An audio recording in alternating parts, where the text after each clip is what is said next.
perkenalkan kami dari kelompok 11, saya Titin Kustining dan rekan saya. Perkenalkan, nama saya Rutri Wulandari, dan ini ada teman saya. Saya Yusuf Indrawan. Kami akan menjelaskan mengenai studi kelayakan bisnis. Oke, dan yang pertama silakan. Halo teman-teman, jadi pada kesempatan kali ini saya akan menjelaskan materi mengenai bab 11.1, yaitu tentang pengertian studi kelayakan usaha. Jadi mungkin bagi sebagian orang dan mungkin juga buat teman-teman masih banyak banget yang belum tahu apa sih sebenarnya pengertian studi kelayakan usaha itu, dan mungkin juga ada beberapa orang yang beranggapan bahwa ini tuh nggak penting gitu ya, dan mungkin ada juga orang yang baru mendengar ini kata-kata ini jadi masih asing banget gitu ya. Tapi ternyata teman-teman, studi kelayakan usaha itu harus banget kita pelajari karena itu adalah hal penting. Karena apa? Karena hal ini tuh bisa menentukan jalannya usaha atau bisnis kita ke depan. Jadi kalau untuk pengertian umumnya yang saya kutip dari Google, jadi menurut Kasmir dan Jakfar, studi kelayakan bisnis itu adalah suatu aktivitas yang mendalami tentang sebuah usaha atau bisnis yang akan dijalankan dalam rangka memutuskan layak atau tidak usaha tersebut diaplikasikan. Nah, teman-teman, mungkin dari pengertian itu kita bisa mulai menangkap ya bahwa ternyata studi kelayakan bisnis ini sangat penting banget loh untuk kita pelajari dan kita ketahui. Karena itu akan menentukan apakah bisnis ini akan dapat tetap berjalan dengan baik dan layak. Dan studi kelayakan bisnis itu juga bisa membantu pengusaha dalam mengambil keputusan ke depannya di dalam usahanya tersebut. Dan terkhusus untuk para pebisnis pemula ya, studi kelayakan bisnis ini harus banget dipelajari karena bisa mencegah kerugian dalam usaha yang telah dijalankan.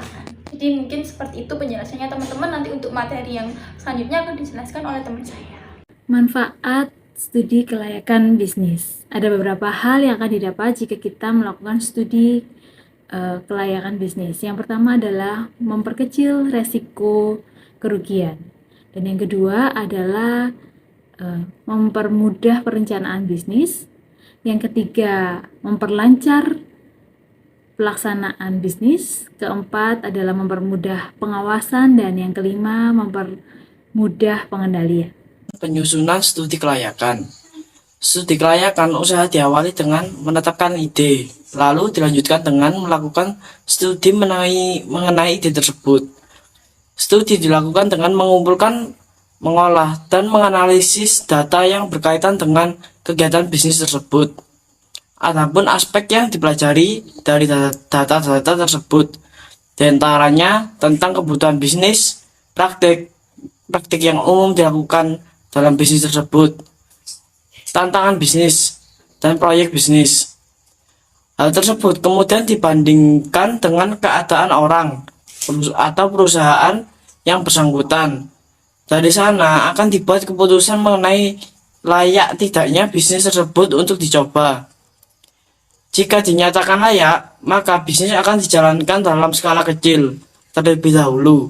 Evaluasi dijalankan secara berkelanjutan, sehingga menjadi umpan balik bagi orang atau perusahaan yang bersangkutan untuk mengoptimalisasi kegiatan bisnisnya. Jadi, dari pembahasan di atas dapat disimpulkan bahwa penyusunan studi kelayakan usaha dibagi dalam beberapa tahap, yaitu penentuan ide, pengumpulan data, pengolahan data, analisis data, dan pengambilan keputusan. Oke, masuk ke materi selanjutnya yaitu mengenai format studi kelayakan usaha. Jadi berikut ini adalah contoh format atau sistematika studi kelayakan usaha. Pada bab yang pertama itu tentang pendahuluan. Nah, di dalam pendahuluan ini kita bisa menjelaskan mengenai latar belakang usaha, tujuan usaha, serta ruang lingkup usaha. Kemudian masuk ke bab yang kedua yaitu mengenai ringkasan proyek.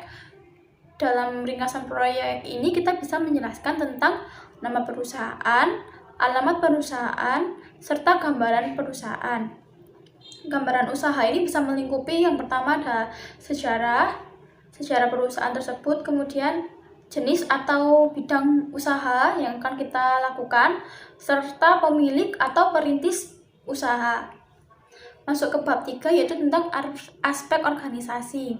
Pada bab ini kita menjelaskan tentang organisasi yang ada di dalam perusahaan tersebut, serta kita bisa menjelaskan tentang manajemen perusahaan, mulai dari pimpinan perusahaan, divisi perusahaan, serta karyawan perusahaan. Kemudian bab yang keempat tentang aspek pemasaran. Pada bab ini kita bisa menjelaskan tentang nama atau fungsi bidang usaha kita juga bisa menjelaskan tentang wilayah yang akan kita cakup dalam pemasaran barang yang telah kita produksi. Kemudian kita masuk ke bab 5 yaitu tentang aspek teknis produksi. Nah, pada bab ini kita bisa menjelaskan mengenai tentang teknologi produksi, kapasitas produksi, pengolahan limbah produksi, juga kebutuhan biaya produksi. Nah, untuk yang selanjutnya bab 6 itu kita bisa menjelaskan tentang aspek keuangan. Nah, ini meliputi tentang modal usaha, biaya usaha, serta juga kita bisa menjelaskan mengenai laporan laba dan rugi. Nah, terus kemudian bab yang terakhir yaitu bab 7 itu penutup. Ini kita bisa menjelaskan tentang kesimpulan dari mulai kita bab 1 sampai bab 6 itu kesimpulannya usaha kita itu seperti apa, perjalanannya seperti apa, dari laporan yang telah kita buat kita bisa membuat kesimpulan. Penjelasan format studi kelayakan bisnis. Apa yang akan kita kerjakan? Yaitu yang pertama adalah membuat pendahuluan yang berisikan latar belakang, kemudian tujuan dan ruang lingkup. Kemudian akan disusul dengan ringkasan proyek, yaitu yang berisikan nama perusahaan, alamat, kemudian gambaran singkat proyek tersebut, begitu. Dan format ini harus dirinci dan tertata rapi sebagai acuan dalam proses berjalannya usaha.